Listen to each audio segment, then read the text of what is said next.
दशहरा हो गला सरकारी बाबू माने आगुआ दरमा पाईगले आगुआ पैसा पाईगले जे लक्ष टका पाइबा कथा से आगुआ पैसा पाईगला आउटसोर्सिंग पिला एपर्यंत पैसा पाइले जे 15,000 17,000 पाउचंती से माने पैसा पाइले 4 मास 6 मास धरी से माने पैसा पांती ना हायर एंड फायर अभियोग कले तुरंत चाकरी बाहर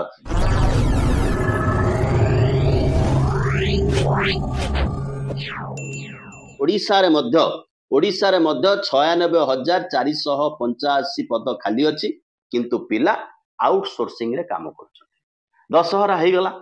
सरकारी बाबू माने आगुआ दरमा पाईगले आगुआ पैसा पाईगले जे लक्ष टका पाइबा कथा से आगुआ पैसा पाईगला लोकों हाथ में पैसा नहीं लोक ना खराब सरकार बोली कहे आउटसोर्सिंग पिला एपर्यंत पैसा पाइले जे 15,000 17,000 जे पाउचंती लक्ष टंकार काम पाई समान काम को समान दरमा सिस्टम नाही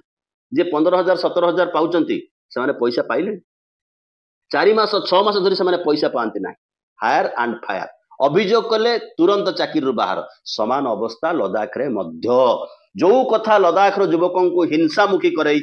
सही कारण मध्य ओडिशा रे उपलब्ध अछि राति पाइले जो युवक को विद्युत तार रे झुली मृत्युवरण करुथिबार आमे देखु से युवक जन आउटसोर्सिंग कर्मचारी एवं ओडिया विद्युत सेक्टर रे मध्य आउटसोर्सिंग कर्मचारी संख्या पाखापाखि लक्षे बाकी सरकारी सेक्टर एवं कॉर्पोरेशन गुडी करे आउटसोर्सिंग सरकारी कर्मचारी संख्या बाकी लक्षे एमाने समस्त उच्च शिक्षित युवक लद्दाख रे जेबळी उच्च शिक्षित युवक लद्दाख रे शिक्षित युवकों संख्या बेसी ओडिशा रे मध्य एमाने समस्त उच्च शिक्षित युवक ता भितरे इंजीनियर अछंती ता भितरे पीएचडी डिग्रीधारी अछंती किंतु चाकरी आउटसोर्सिंग रोजगार माध्यम नहीं भोट पूर्वर गोटे कथा भोट दिन आउ गोटे कथा भोट सरीगले आउ गोटे कथा जेतेबेले आउटसोर्सिंग कर्मचारी माने या पूर्व सरकार विरुद्ध आंदोलन करुथिले सेतेबेले मोहन माझी विचार भारी सॉफ्ट थिला भारी दर्दपूर्ण थिला एवं एई भली किछि मत मंतव्य वक्तव्य 300 यूनिट बिजुली दबु प्रति महिला को 50,000 लेखे टंका एकाथर दे दबु से इंडस्ट्री करिवो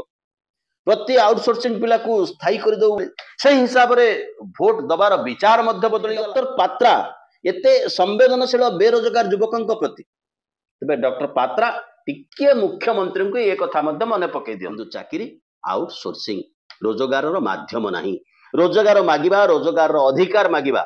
नागरिकर मौलिक अधिकार एवं नागरिक को रोजगार दबा सरकार दायित्व आमे रोजगार दबु नहीं।